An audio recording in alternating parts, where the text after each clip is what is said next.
最近開始有不少主板廠家開始陸續推出 AMD 800系的 Refresh 主板，而本質上都是在基於原有的芯片組規格上做進一步的優化調整。因此，原則上相比起在過去1年裡已推出過的800系主板，這一次的800系 Refresh 並沒有翻天覆地的大躍進，而是體驗更加的完整化。就比如我手上的這一張微星 MSI 的 MAG S8701 戰斧導彈 Tomahawk Max WiFi 主板，基本上大體規格和外觀都和上一版的 Tomahawk WiFi近似，但完整性更高，使用體驗也更佳。而本期節目我們就來簡單聊聊，這一次的 S8701 Tomahawk Max WiFi 主板究竟改進了些什麼，並且它值不值得購買。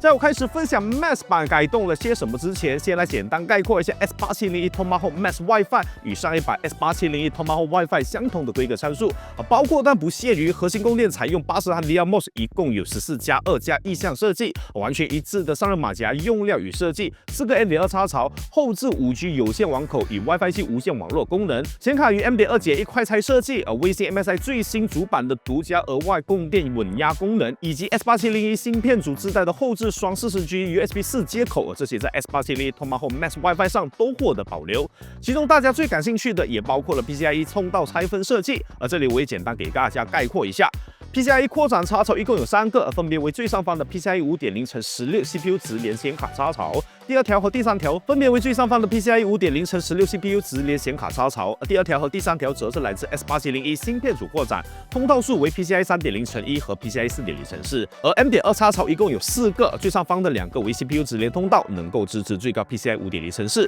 最下方的2個則是 S8701 芯片組擴展，最高均為 PCIe 4.0x4，而上述所有的 PCIe 插槽與 M.2 接口，只有第2條的 M.2 是有共享通道拆分機制的，與它進行共享通道的則是主板後置的 USB 4接口。模擬狀態下，後置 USB 4接口與第2條的 M.2 插槽各自都以 PCIe 5.0x2運行，你也可以進入到 BIOS 內手動將第2條 M.2 模式切換到 PCIe 5.0x4，但這會禁用後置2個 USB 4接口的使用。簡單說，想要在第2條 M.2 實現滿速的 PCIe 5.0x4，就得犧牲後置的 USB 4接口，而想用 USB 4第2個 M.2 最高也只能夠跑到 PCIe 5.0x2，這是 AMD S8701 芯片組的瓶頸，並不是微星的鍋。但微星給了你切換的開關選擇，這點好評。大致分享完這一次 S8701 Tomahawk Max WiFi 與 S8701 Tomahawk WiFi 保持不变的規格介紹後，總算是來到改進的差異了。首先在外觀上，這次的 S8701 Tomahawk Max WiFi 取消了原先那個令人原諒的綠色字樣，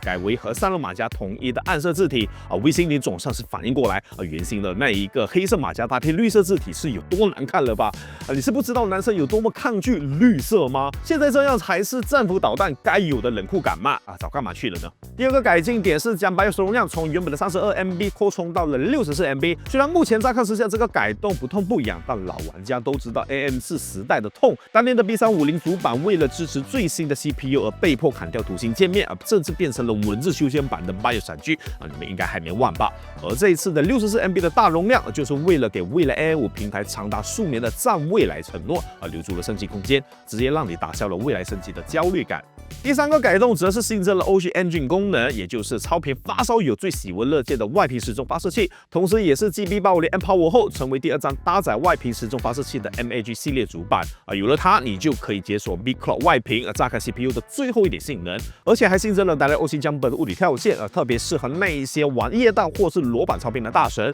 動手指就能實時調節，不用頻繁進 BIOS。另外還有一個很小但很實用的升級，就是新增了 Easy Memory Dilation LED。大家都知道 AM5 平台的內存檢測比較慢，以前卡完燈你都不知道它是在努力檢測中還是內存已經掛了。現在有了這個專門的偵測燈，一眼就能夠分辨是請等待還是請換條。對於折騰內存的玩家來說，這絕對是個護肝神器。除了上述最明顯的改動之外，其實還有一些細微的功能改動，而關於這部分我會在接下來的性能測試和各位分享。測試的 CPU 為9950S， 內存則是來自金士頓 Kingston 的 Fury Renegade DDR5 8032GB C138，而這個系列最大頻率版本為8800MP 每秒，最大容量更是達到了96GB， 同時還提供了高質量鋁合金散熱，搭配上獨特的外形設計，是高質量內存的好選擇，也適合搭配這一次的測試。顯卡是 WeC MSI 的 RTX 5090 32G Supreme Liquid SoC 水超柔，搭載了360一體式水冷散熱，再也不用擔心 RTX 5090太熱或太吵了，完美发挥它的极致性能。当然，为了带动9950S 和 RTX 5090水超容，电源是这一块 WeC MSI 的 MPG A1000G PCIe 5，1000瓦金牌全模組搭配全日系電容，支持最新的 ATX 3.1和 PCIe 5.1規範，完全不用擔心這次的測試會出現電源不穩定的情況。最後是散熱器，也是來自 WeC MSI 的 P13 360一體式水冷，這款水冷之前就已經在頻道內錄製好幾次了，我這裡就不多介紹了。關於測試平台的其他硬件以及測試與監控軟件版本，我這裡也一起列出來給各位方便做參考。首先是供電性能表現，在9950S 開啟 PPU 並進行連續30分鐘的 Cinebench R23多核跑分測試，9950S 的軟顯功耗來到了平均260瓦左右，這時候的供電溫度在機箱內也就只有55度左右，完全不用擔心供電的問題。然後我們來看看內存的表現，內存在開啟了 8000C38 超頻預設後，完全能夠順利過測，內存跑分如屏幕所示。接着我也進一步開啟了微星主板內的低延遲殺手以及高能效模式，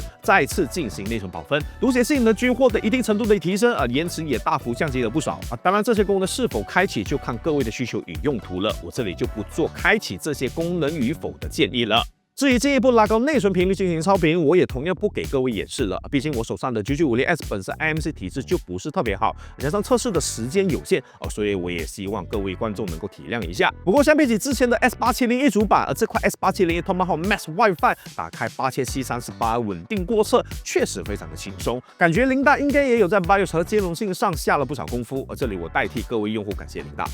最後則是一項我自己發現的小改進那就是微星在 BIOS 內提供的 PPU 預設算法，相比起過去有些許的優化。過去在我的 B850M 主板橫屏裡就有簡單給各位分享過各家主板在 BIOS 內提供的 PPU 優化預設功能。簡單來說，就是讓主板幫你設置自動的 PPU 參數，但為了適配更多大眾處理器體質，這些預設往往都不會太激進並且絕大部分都是集中在增加多核性的表現上。而在我測試這一塊 S8701 Tomahawk Max WiFi 時，無意間發現，在同樣使用 Enhanced Mode 3模式下，單核性能竟然有所提升，甚至打開 CPU-Z 還能夠看到時不時跑到 5.9G 以上。經過 Cinebench R23單核測試，確實能時不時跑到 5.9G， 而且還能夠常駐保持在 5.8G 以上。那是不是就表示它也能夠帶來一定的遊戲性能提升呢？這裡給各位進行4款遊戲測試，分別為網遊 CS2 和 Dota 2，以及單機遊戲賽博朋克2077和黑神話悟空。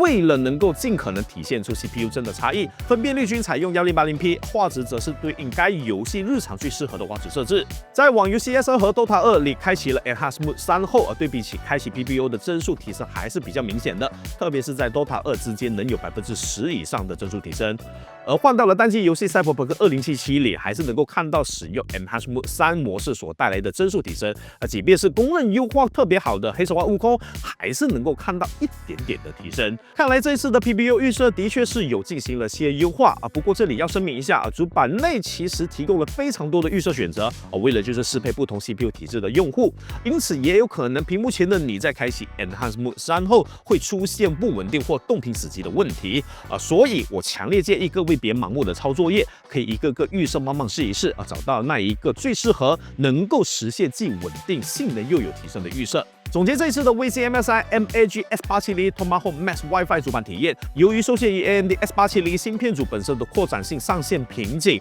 我更多會把它當成 S870 Tomahawk WiFi 的升級更新版，就是有點像是一般主板在發售後期推出的 Revision 更新版，在常規的擴展性能和規格只能保持一致。當然64MB 的 BIOS 容量以及額外新增的外屏時鐘發射器，的確是給了這塊主板更多的可玩空間，也算得上是錦上添花吧。畢竟如今的 S870 Tomahawk Tomahawk Max WiFi 其實在規格上已經和它的大哥 S8701 Carbon 沒有特別大的差別了。而 S8701 Carbon 甚至都沒配備外屏時鐘發射器所以這塊主板它本身的配置就很不錯了只是目前我還不清楚 S8701 Tomahawk Max WiFi 的具體售價，甚至我錄製這一期節目的時候，就連 WeSing MSI 官網都還沒釋出這塊主板的產品信息。當然，如果能夠做到和 S8701 Tomahawk WiFi 同價，又或是只貴一個150到300級，那我覺得選購價值還是挺高的，尤其是64MB 容量 BIOS 保障了未來升級新 CPU 的可靠性是過去的款式無法給到你的。